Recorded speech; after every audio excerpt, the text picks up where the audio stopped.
ए माझ्या बाळांनो, तुम्ही 3 वर्षाचे झालात. सगळ्यांच्या बड्डे विशच्या गोंधळात तुमच्या दोघांशी बोलणं मात्र आईचं राहूनच गेलं. त्यामुळे तुम्हाला सांगते, ती प्रेग्नन्सीची किटवरची ती लाईन आणि प्रेग्नन्सीमधले ते 9 महिने माझ्यासाठी खूप भीतीचे होते. त्यानंतरचं 1 वर्ष फक्त जबाबदारी होती. त्यानंतरचे हे 2 वर्ष निखळ प्रेम होतं आपल्या तिघांचं. तुझ्या मागच्या बड्डेच्या वेळेस मला सांगायचे, दोघे आता मोठे झालेत हां, तुला सांभाळणं सोपं नसणार आहे. पण खरंच सांगते, मागचे 2 वर्ष मी खूप जास्त एन्जॉय केले. माझं आयुष्य परिपूर्ण केलं तुम्ही दोघांनी. आयुष्यातलं सुख काय असतं हे मी तुम्ही दोघे माझ्या आयुष्यात खरं जगले. सकाळी उठल्यास पळत पळत माझ्याकडे येता तुम्ही दोघे. गुड मॉर्निंग आई असे म्हणता आणि बाबा बाहेर जाताना मला पण घेऊन चला म्हणून दोघे असे हट्ट करता. आणि बाबा फक्त माझा आहे म्हणून तुझ्या बोबड्या भाषेत किती भांडतेस गो ओवी मला. बाबाला रोजच विचारते, बाबा माझा, आई तुझी रे दादा म्हणून रोज सांगतेस तू दादाला.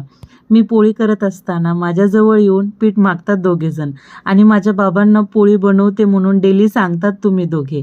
आणि सगळ्यात क्यूट म्हणजे रोज संध्याकाळी बाबा कधी येणार ग म्हणून दोघेही वाट बघत असतात. आणि हो, तुम्हा दोघांना नटवण्यात, कपडे घेण्यात, छान छान तयार करण्यात तुम्ही मात्र दोघे मोठे होत चाललात. मला आठवतंय, तू फक्त 5 महिन्याची होतीस ओवी आणि तुला तेव्हाही बाबा ऑफिसला जात आहेत आणि कधी येणार याची समज होती. हे पाहून खूप छान वाटत होतं आमच्या दोघांना. ओवी, तुझं आणि वेदचं निखळ प्रेम बघून खूप भारी वाटतं. तुला मी विचारते, ओवी मी आवडते का ग तुला? तेव्हा तुझं लगेच असतं, बाबा माझा आहे, आई तू दादाची आहेस ग. तेव्हा मी खूप जलस होते, पण मनातल्या मनात खूप छान वाटतं. तुमच्या या दोघांच्या लहानपणात आम्ही पण लहानपण जगतोय. खूप काही आहे ग, पण अजून किती बोलू आणि किती नाही. तुझ्या अबोल बाबाला तू बोलकं केलंस. तो बायकोसोबत कधी डान्स न करणारा बाबा चक्क आता डान्स करायला लागलाय. मी आणि अहोनी बघितलेल्या स्वप्नांचा अगदी सत्यात उतरलेला उतारा आहात तुम्ही दोघे. सध्या खूप छोटे आहात. आज आई तुमच्या दोघांना आज काय काय बोलली हे समजायला तुम्हाला खूप टाईम लागेल.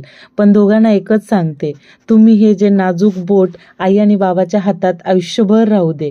तुमच्या या 3ऱ्या बर्थडेला एवढंच सांगेल, खूप खूप मोठे व्हा. हॅपी बर्थडे वेद अँड ओवी.